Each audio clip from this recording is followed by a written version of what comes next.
I'm Chris. I was Alex's friend here for about a year and a half.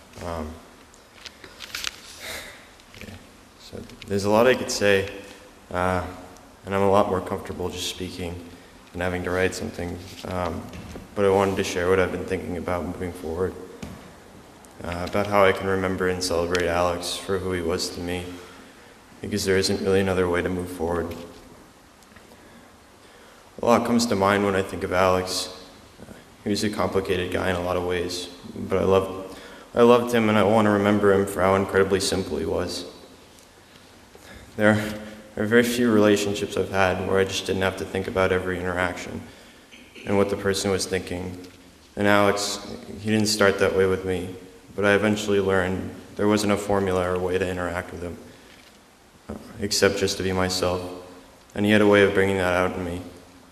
He was so calm and at ease with who he was, and I was so the opposite. But even in my saddest, hardest times, Alex was consistently himself. It mixed into an unlikely bond, where most of the time we didn't even know we were bonding, or at least I didn't. I always likened my way of becoming Alex's friend to the same way I made friends in preschool, without a care, worry, or any deliberation. We just played. He was my friend who was in the up kitchen when we both needed to work but didn't want to, so instead we'd spend 2 hours tasting various combinations of jam and fancying ourselves critics. He was my friend who, when I broke younger member band by mistake in a night group by whispering to him, yelled very loudly, "You can't talk to me!"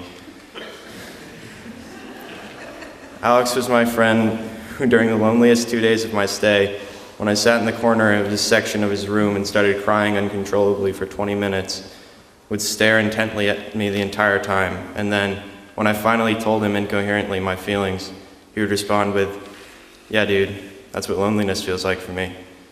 You want to work out?"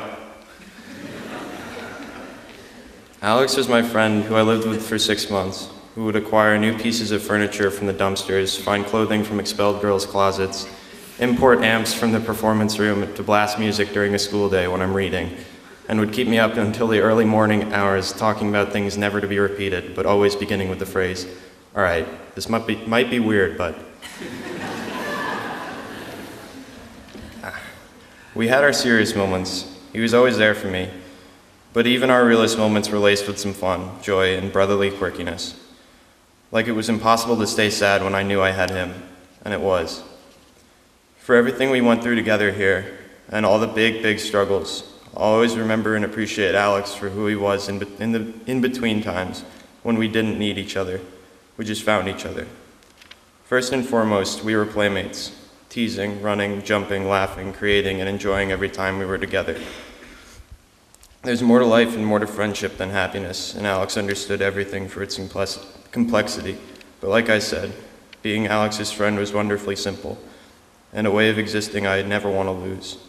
Alex was a great young man when he died, but what I loved about him most were all the ways he never grew up.